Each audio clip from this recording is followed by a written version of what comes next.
Recently, we received an email expressing concern about the significant increase in tornadoes over the past month and questioning whether these events are a sign that God is behind them and if they signal the end times. To give you some context, the 2024 severe weather season has become the most intense in over a decade, with more than 1,000 tornado reports so far. As of Memorial Day, the total number of tornado reports has reached 1,008, surpassing any year-to-date total since 2011. For context, the historical average number of tornadoes by May 27th is 731. The most powerful tornado to strike the United States this year was a devastating twister, with winds reaching 185 miles per hour, which ravaged much of Greenfield, Iowa, on May 21, 2024. The 2024 season, despite its severity, remains behind the record-setting 2011 season, which recorded 1,287 tornadoes by early May. However, with the peak season still ongoing, there is potential for this year to set new records. So from May 20th to 27th, the National Weather Service offices throughout the country issued more than 3,000 advisories, watches, and warnings, all due to severe weather. You can see them on your screen right now. Notice how most of the severe weather took place in the central and eastern half of the nation, just east of Tornado Alley, which stretches from Texas to Iowa. Now, the yellow polygons on your screen are severe thunderstorm warnings, with green as flash flood warnings, and the purple along the coastline, marine warnings, and the reds, tornado warnings. There have been over 1,000 reported tornadoes so far in 2024, with close to 500 in May alone.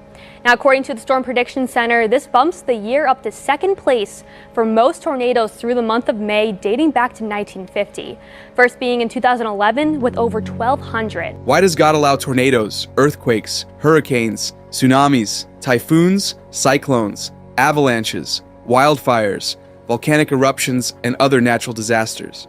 Witnessing the devastation brought by these events is truly heartbreaking. The aftermath of a natural disaster is especially difficult to endure, as lives are disrupted and communities are torn apart. It simply is heartbreaking to witness.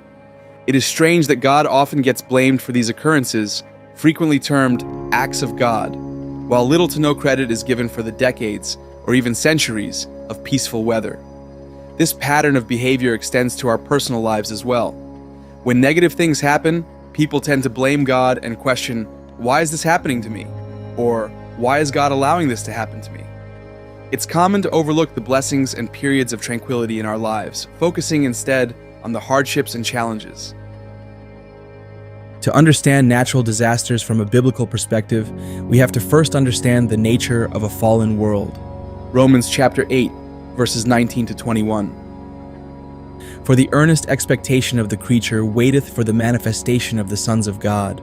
For the creature was made subject to vanity, not willingly, but by reason of him who hath subjected the same in hope, because the creature itself also shall be delivered from the bondage of corruption into the glorious liberty of the children of God. These verses reveal the deep connection between humanity's fall and the current state of creation, offering hope for future restoration. To comprehend why natural disasters occur, we must first understand the nature of the world post-fall. When sin entered the world through Adam and Eve's disobedience, it didn't just bring about moral and spiritual decay, it introduced physical decay as well. The once perfect creation became tainted, and everything within it, from human beings to the very ground they walk on, was affected. This is why we see natural disasters today. They are manifestations of a world groaning under the weight of sin. The Apostle Paul describes creation as being in a state of vanity or futility. This means that the natural world is not fulfilling its intended purpose. Instead of being a perfect, harmonious environment, it now exhibits chaos and destruction. Natural disasters such as earthquakes, hurricanes, and floods are physical expressions of this futility. They are the earth's response to the curse brought about by human sin. The impact of the fall extends beyond natural disasters and human suffering. It also disrupted the animal kingdom. Before sin entered the world, there was harmony between humans and animals. In the pre-fall state, there was no death, violence, or fear. If the fall had never occurred, a person could walk with a lion with no fear. The harmony envisioned in Isaiah chapter 11 verses 6 to 9, where the wolf also shall dwell with the lamb, and the leopard shall lie down with the kid, and a little child shall lead them, reflects this ideal state of peace and coexistence. The current reality of predatory behavior and the fear animals have of humans and vice versa are consequences of the fallen condition. Paul goes further to personify creation, describing it as eagerly awaiting the revealing of the sons of God. This metaphorical language illustrates that the natural world is not passive in its current state, it longs for redemption. Just as humans yearn for the fullness of their salvation, so does creation yearn for restoration. This restoration is tied to the redemption of humanity. When humanity fell, creation was subjected to the state of futility by God's decree, but it was not without hope. God's plan always included the redemption not only of humanity, but of the entire creation. The bondage of corruption that Paul speaks of will be broken, and creation itself will be set free from its suffering. The hope that Paul points to is the eventual restoration of all things. When the sons of God are revealed, when believers are fully redeemed and glorified, creation will also be restored. This future event is what creation eagerly waits for. In the new heaven and new earth promised in Revelation 21, there will be no more death, mourning, crying, or pain. The natural world will no longer be subject to the curse of sin. Natural disasters, while devastating, are a part of the fallen state of our world due to sin. They serve as reminders of the physical decay that sin has brought upon creation. Every tear, every heartbreak, every pain, every graveyard, every death, every tsunami, every earthquake can all be tracked back to sin. Every moment of sorrow we experience is a reminder of the brokenness introduced by sin. Every heartbreak we endure in relationships reflects the fractured nature of human connections since the fall. Every physical pain and ailment our bodies suffer point to the decay that sin has brought into the world. Every graveyard stands as a testament to the mortality that sin introduced. Every death, a stark reminder that the wages of sin is death, separating us from the life God intended for us. Every tsunami, with its overwhelming destruction, echoes the groaning of a creation subjected to futility. Every earthquake, shaking the very foundations of the earth, signals the disruption of the harmony that once existed in creation. Every natural disaster we witness is a manifestation of the world's fallen state, groaning in travail until the day of redemption. Sin is something that we often take too lightly. However, the ramifications of sin are so severe that God Himself had to come and deal with it. Neither a prophet, an angel, nor a mere man could address this issue. God Himself had to intervene, underscoring the gravity of sin. This alone should reveal to you the profound seriousness of sin.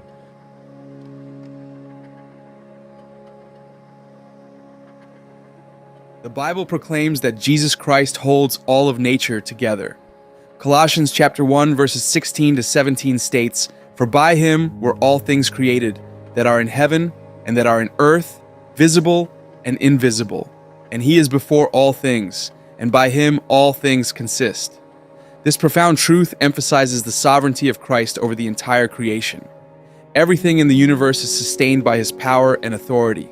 This foundational belief sets the stage for understanding God's relationship to natural disasters and His control over the natural world. Given that Christ holds all of creation together, the question arises, could God prevent natural disasters? The answer is unequivocally yes. God, in His omnipotence, has the power to control and prevent any natural event. The Bible provides numerous examples of God's intervention in the natural world, affirming His ability to influence the weather and natural phenomena according to His will. Does God sometimes influence the weather? Yes, He does. One of the most striking examples of God's influence over the weather is found in the book of Joshua, where God miraculously stopped the sun during a battle to aid the Israelites. This extraordinary event is recorded in Joshua chapter 10, verses 12 to 14. "Then spake Joshua to the Lord in the day when the Lord delivered up the Amorites before the children of Israel, and he said in the sight of Israel, Sun, stand thou still upon Gibeon, and thou, moon, in the valley of Ajalon. And the sun stood still, and the moon stayed, until the people had avenged themselves upon their enemies. Is not this written in the book of Jasher? So the sun stood still in the midst of heaven, and hasted not to go down about a whole day. And there was no day like that before it or after it, that the Lord hearkened unto the voice of a man, for the Lord fought for Israel." In this passage, Joshua, leading the Israelites in battle against the Amorite kings, prayed for divine intervention. God responded by halting the movement of the sun and the moon, prolonging daylight to ensure Israel's victory. This miraculous event demonstrated God's supreme authority over nature and his willingness to intervene directly in human affairs to fulfill his purposes. By stopping the sun, God provided the Israelites with the extended daylight they needed to secure their victory, showcasing his power and faithfulness. Numbers chapter 16 verses 30 to 34 recounts a dramatic event where God caused the earth to open and swallow up Korah and his followers as a direct judgment for their rebellion against Moses. This incident is a clear example of God using a natural disaster to execute judgment. Similarly, the book of Revelation describes numerous catastrophic events that can be seen as natural disasters, all occurring under divine orchestration to fulfill God's purposes. Chapters 6, 8, and 16 describe events such as earthquakes, plagues, and cosmic disturbances, each serving a specific role in the unfolding of God's final judgment. However, it is crucial to understand that not every natural disaster is a punishment from God. While Scripture provides instances where God uses natural phenomena as a form of judgment, it also makes it clear that we live in a fallen world. The entrance of sin into the world through Adam and Eve's disobedience brought about a fundamental disruption of the natural order. As Romans chapter 8 verse 22 explains, "For we know that the whole creation groaneth and travaileth in pain together until now. This groaning is indicative of the corruption and decay that sin has wrought upon the world, resulting in a creation that is not as it was originally intended to be." Natural disasters, with their immense power and often devastating consequences, have a profound impact on human lives. They cause millions of people to reevaluate their priorities, forcing a confrontation with the fragility of life and the inevitability of death. Such catastrophic events shake our confidence in the stability and predictability of this life, compelling us to think about eternity and the larger questions of existence and purpose. When natural disasters strike, they shatter the illusion of control that many people hold. The suddenness and unpredictability of these events expose the vulnerability of human life and the limitations of human power. In an instant, homes, possessions, and even lives can be swept away, leaving survivors to grapple with a stark new reality. This vulnerability often prompts deep reflection on what truly matters in life. I have personally come to understand how fragile I am. In my teenage years, 20s, and 30s, I believed I was invulnerable. Young age often brings with it a sense of immortality, a belief that we are untouchable, and life's challenges are merely temporary obstacles to overcome with ease. However, as I grow older, I realize more and more how delicate life truly is. Experiences and the passage of time have shown me that health, relationships, and circumstances can change in an instant. The certainty I once felt in my own strength has been replaced by an awareness of my vulnerability. This growing understanding has led me to a deeper reliance on God.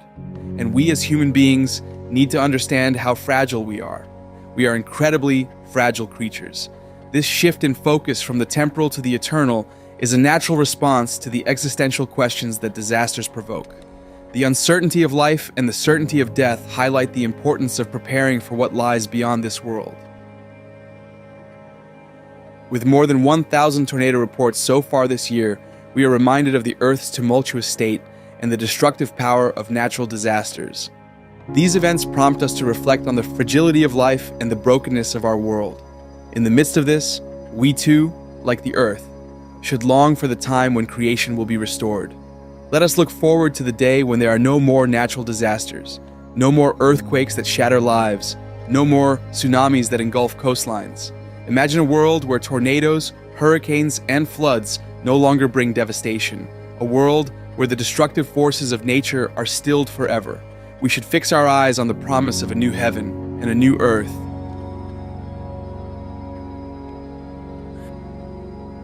And I saw a new heaven and a new earth, for the first heaven and the first earth were passed away, and there was no more sea.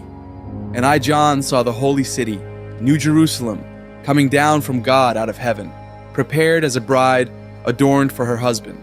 And I heard a great voice out of heaven saying, "Behold, the tabernacle of God is with men, and he will dwell with them, and they shall be his people, and God himself shall be with them, and be their God. And God shall wipe away all tears from their eyes, and there shall be no more death, neither sorrow nor crying, neither shall there be any more pain. For the former things are passed away. This vision of the future fills us with hope and a deep yearning for the day when God's creation is fully restored. In this renewed world, pain and suffering will be no more. We will experience perfect peace and joy in the presence of our Creator. As we endure the trials of this life, let us hold fast to this promise, looking forward with anticipation to the glorious future God has prepared for us. Through faith in Christ, we can face the uncertainties of today with the assurance of a pain-free, disaster-free tomorrow.